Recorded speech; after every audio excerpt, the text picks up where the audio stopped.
A lot of people wonder why they say in the Appalachias not to go into the woods at night, not to whistle, not to sing, and always make sure you close your windows and you lock your doors and absolutely never respond to anything that calls your name.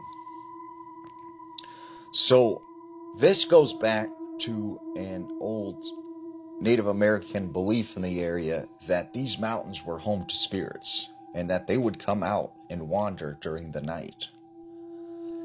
And I've heard two stories that will give you an idea as to why you should not do these things at night. So, there was a man named Jeff. He lived outside of Knoxville, Tennessee. And he was told about this spot up in the mountains where there was some good mushrooms. But no one would go to this area because they were very superstitious. So Jeff thinks, I'm going to go to this area and get a good haul. And, what do I care? There's no such thing as ghost. So he goes out, he parks his car, he goes into the woods, and he's hunting for several hours. He starts to notice the sun is going down, it's getting dark, it's time to head back to his vehicle. Now, as he's walking through the woods, he all of a sudden hears, Jeff, come here. Come, Jeff. And he hears his name being called. So Jeff knows from legend that if you hear something calling your name, you do not respond. So he just keeps on walking, and all of a sudden he hears this louder and louder, his name being called. And then he starts hearing screaming coming from deep in the woods.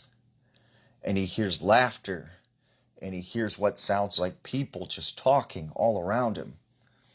So he starts walking faster and faster, and he knows the way he came in, but for some reason it feels like the trees are almost moving, and he is going in the wrong direction now. And finally he comes out sort of to this open area, and he sees a man standing out in this field, but he's turned around looking in the opposite direction.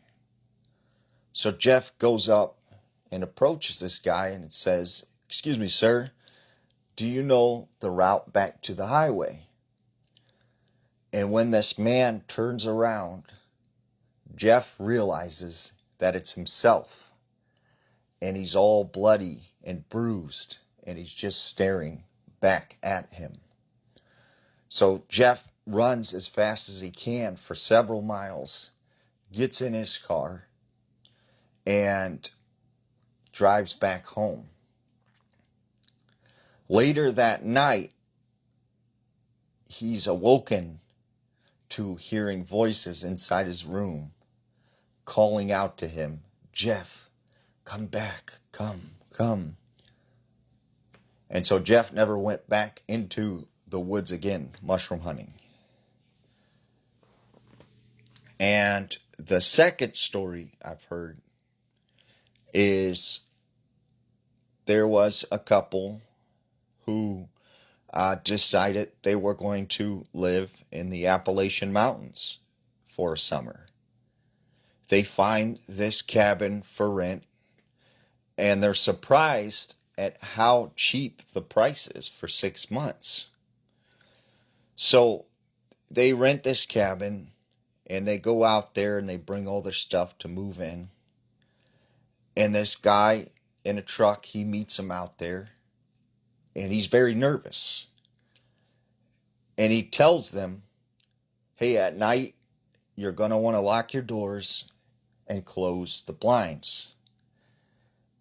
And then he gets in his truck and he leaves as fast as he can. So this couple is just in awe of how nice this log cabin is, and the fact that they got it for almost, this huge steal. So that night they go into their cabin, they make themselves comfortable. It gets dark, and all of a sudden they hear a thump, thump, thump up on the roof. And it sounds like something or someone is walking across the roof. And then they hear banging on the side of the house, and they hear these large booms and creaks and sounds coming all around them from outside. It sounds almost like their house is being invaded. Eventually, the sound dies down and daylight comes. The next day, same thing happens. And for several weeks, this goes on.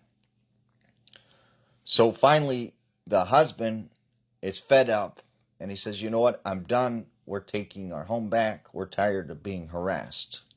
So in the middle of the night, when this sounds start happening again, he goes to the window, he opens the curtains, and then he looks out the window, and standing out behind the window is a woman. And she has this pale, long face and white, gray hair going over her shoulders. And he notices she has solid white eyes and she's just staring at him. And then she points directly at him. And that's when all hell breaks loose. He starts hearing banging on the roof, banging on the sides of the house. The house feels like almost like an earthquake is happening. And then he shuts the blinds. They run into the bathroom and they hide for the rest of the night. The next day, they decide we're through with this, and they leave, never to return again.